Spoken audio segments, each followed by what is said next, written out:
A week with no rain as our drought only gets worse. Now the DWP is urging people to follow mandatory water conservation rules. A regional drought emergency was declared yesterday by the Metropolitan Water District, the wholesaler that supplies water to our area.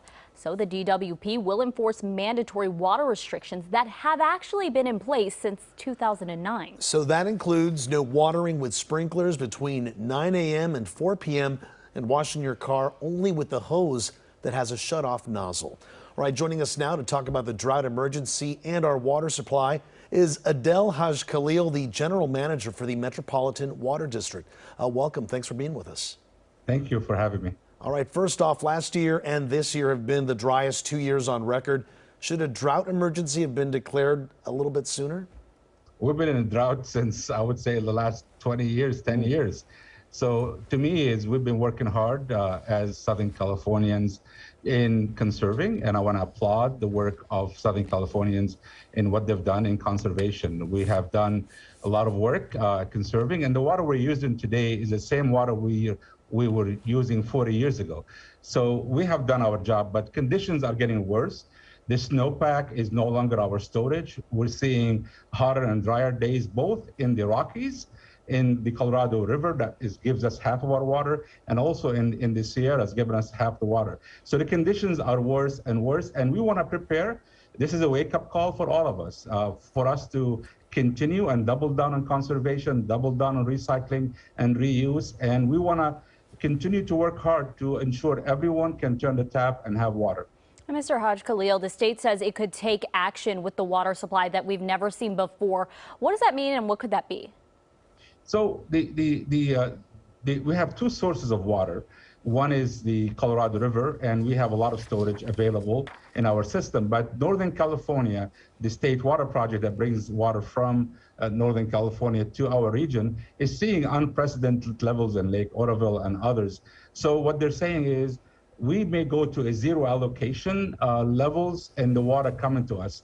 That means the water that we will get from that source of water will be limited to only the reserves, to the health and safety needs, and the basic water that we'll need for essential needs. So what we want to do right now is preserve and conserve the water so we can use it. So we're working on moving water around in storage. We're getting our part of our system to use Colorado water that we have storage instead of the state water project water. So what we want to do right now, this is a place to try to buy time and conserve so we can store more water just in case the conditions get worse.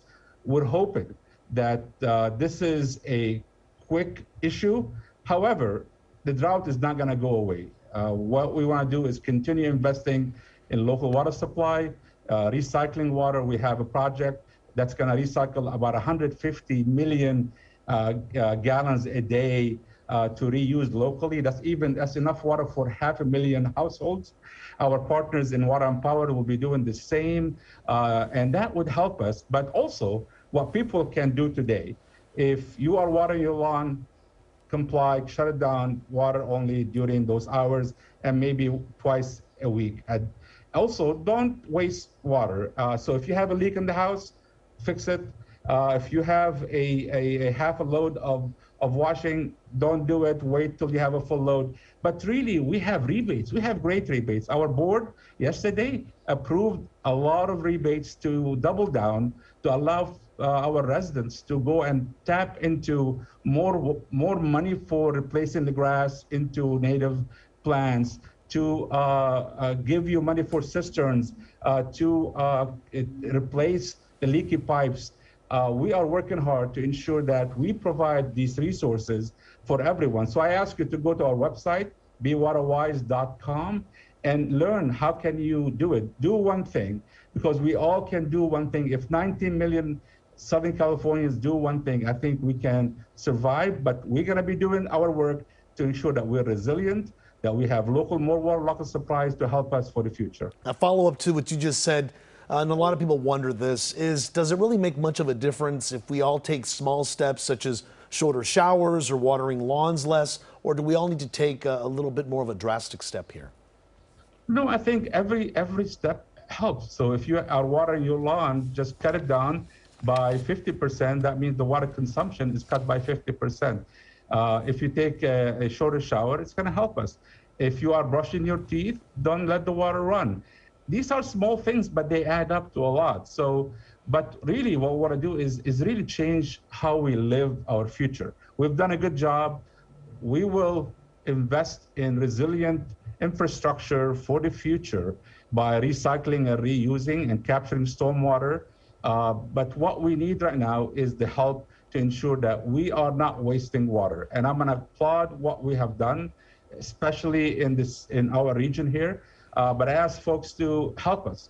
It says every drop that we can conserve is a drop we can store for the future when we need it. And that is good to know. All right. Thank you so much, Adel Hagekhalil, for joining us today and bringing some light to this very important subject to all of us here living in California. Thanks so much. Thank you. Mm-hmm.